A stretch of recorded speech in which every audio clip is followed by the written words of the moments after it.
കർത്താവ് നിങ്ങളോടു കൂടെ, അങ്ങേ ആത്മാവോടും കൂടെ. യോഹന്നാന്റെ വിശുദ്ധ സുവിശേഷത്തിൽ നിന്നുള്ള വായന. കർത്താവേ, അങ്ങേക്ക് മഹത്വം.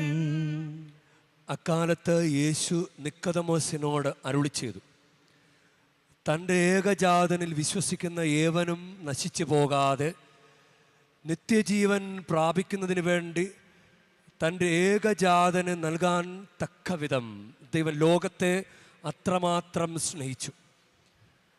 ദൈവം തൻ്റെ പുത്രനെ ലോകത്തിലേക്ക് അയച്ചത് ലോകത്തെ ശിക്ഷയ്ക്ക് വിധിക്കാനല്ല, പ്രത്യുത അവൻ വഴി ലോകം രക്ഷ പ്രാപിക്കാനാണ്. അവനിൽ വിശ്വസിക്കുന്ന ഒരുവനും ശിക്ഷയ്ക്ക് വിധിക്കപ്പെടുന്നില്ല. വിശ്വസിക്കാത്തവനോ ദൈവത്തിൻ്റെ ഏകജാതൻ്റെ നാമത്തിൽ വിശ്വസിക്കായ്ക മൂലം നേരത്തെ തന്നെ ശിക്ഷയ്ക്ക് വിധിക്കപ്പെട്ടിരിക്കുന്നു. ഇതാണ് ശിക്ഷാവിധി.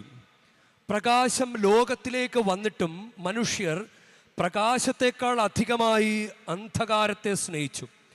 കാരണം അവരുടെ പ്രവൃത്തികൾ തിന്മ നിറഞ്ഞതായിരുന്നു. തിന്മ പ്രവർത്തിക്കുന്നവൻ പ്രകാശത്തെ വെറുക്കുന്നു. അവൻ്റെ പ്രവൃത്തികൾ വെളിപ്പെടാതിരിക്കുന്നതിന് അവൻ വെളിച്ചത്ത് വരുന്നുമില്ല. സത്യം പ്രവർത്തിക്കുന്നവൻ വെളിച്ചത്തിലേക്ക് വരുന്നു. അങ്ങനെ അവൻ്റെ പ്രവൃത്തികൾ ദൈവ ഐക്യത്തിൽ ചെയ്യുന്നവയെന്ന് വെളിപ്പെടുന്നു. കർത്താവിൻ്റെ സുവിശേഷം. ക്രിസ്തുവേ, അങ്ങേക്ക് സ്തുതി.